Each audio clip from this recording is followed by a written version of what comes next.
Welcome to the podcast, Let the Prophet Speak. This is Hosea 2b, Hosea Perek Beis, the second portion. Today we are going to be studying from verse 16 until the end of Hosea. In the last portion, which was the first half of chapter 2, we read about how God, in his prophecy, which was spoken by Hosea, compared the people of Israel to a unfaithful wife. And he beseeched the children, meaning the people of Israel, to beg their mother, meaning the nation, to come back, to go back to be faithful to God, rather than to go after all of the idol worship and straying from the path that God wanted from her. It also said that because the nation was unfaithful, therefore God was going to punish them, and the punishments were pretty graphic. We are going to change tune in this half, where God says that, yes, there would be punishments. However, God will now go ahead and bring her back, bring that unfaithful wife of his, which is the nation of Israel, back to him. And the way he will do it is remarkable, because God says, I will, it's the language of seduction and the language of the love and lack of love between a husband and a wife, and unfaithfulness and so on, is the language being used here by Hosea. So God says, Lochein, therefore, I'm starting to read chapter 16, Hine anochi mifateha v'holachtia hamidbar. Therefore, I am going to speak to her seductively, speak to her in a nice way to try to attract her, to bring her back to me. And I'm going to bring her out into the wilderness, v'dibarti al liba, and speak to her heart, God says. The wilderness, the commentaries generally assume this means, I am therefore going to take her out into exile, a place where the people aren't going to treat her well, and she won't be able to find lovers, so to speak, to run after and chase after, and therefore they're going to start and turn back to me. And from there, from that exile, I am going to give her vineyards back. And that valley, remember we talked before about the valley of Jezreel, where the destruction of the northern kingdom was going to take place, which was prophesied earlier. That valley of darkness is going to turn into a opening of hope, a petach tikva, a opening of hope. And there she shall talk to me again and speak to me again in the same way that she spoke to me in her youth, in the young days when there was love between us. And like that day when she came out of Egypt, when the people left Egypt, in those early days when there was love between God and his people, it's going to happen again. It's going to happen again, because I'm going to bring her back to me. And how am I going to do that? By sending her to a place where she can't find anyone else to run after. Verse 18, and it will be on that day, No'om Adonai, says God, Tikre'i ishi, then you will finally call me my husband again. V'lo tikre'i li od Bali, and you will no longer call me Bali. Now these two words, ishi and Bali, both mean husband. However, Baal is a language that also means ownership. Ishi means my man. So when a woman would use the language ish as a reference to her husband, it's a loving term. It's a term saying, as addressing him as someone, there's a bond of love, a bond of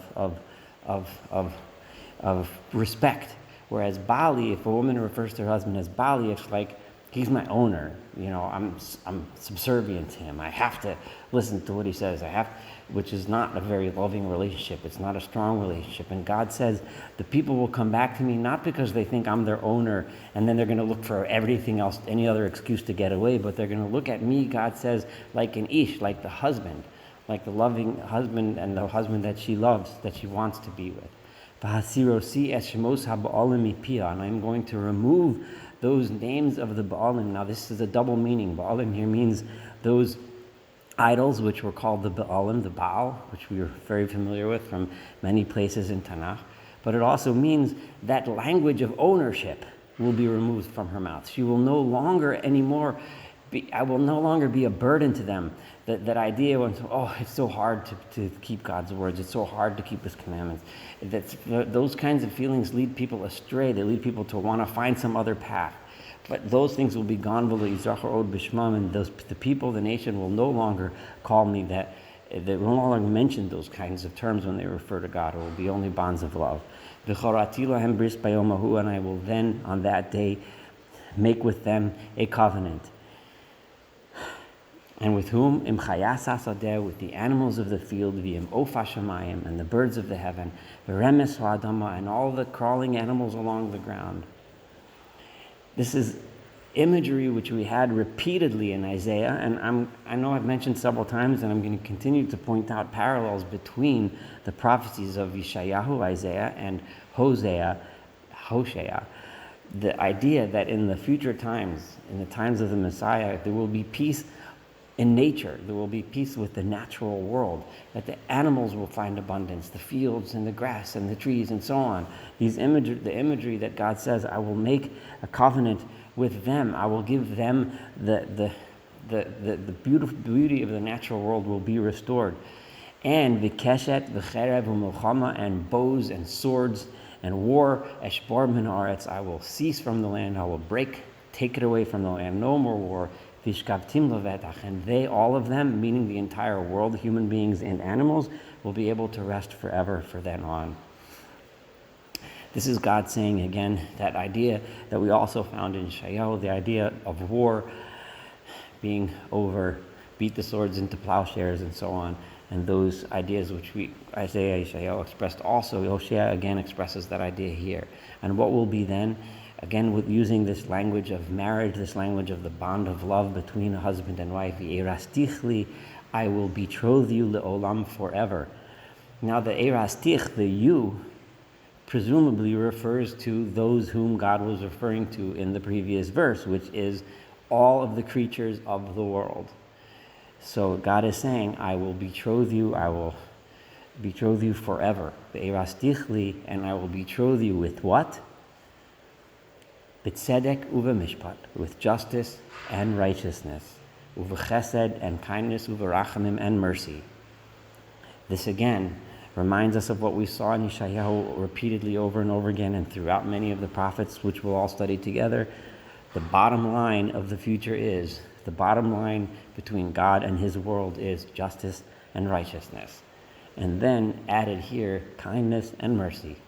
And then what happens? What happens after that? Ve'erastichli be'amuna, I will betroth you to me in trust. It's often translated as faith. I think amuna is more accurately translated as trust. There will be trust between us, the Creator, and His creation. V'yadaat et Adonai, and you will know God. Again, that same idea which we found in Yeshayahu, the idea that mala'ah ha'aretz de'ah, that in the future the world will be full of knowledge. And it will be on that day, and then Adonai, I will say, I will answer the world, I will speak to the world, says God. And I will answer the heavens, and the heavens will answer the earth. It's peace in nature. And the land will answer with what? Etadagon, with grain, v'etirosh, and wine, v'etayitzhar, and oil, v'hemia anu et Yisrael, and they will answer Yisrael. Yisrael was the son who was named after the destruction that was going to happen, but he will then become Yisrael. He will become planted in the land. Uzrati ali ba'aretz, and I will plant her for me in the land. V'richamti etz lo ruchama, that child that was named lo ruchama, that I no longer have mercy, I will then have mercy on her. V'amarti lo ami, I will tell that child who was named lo ami, you are no longer my nation. I will then say, ami ata, you are my nation now. V'hu yomar, and he will then say to me, Elohai, He is my God.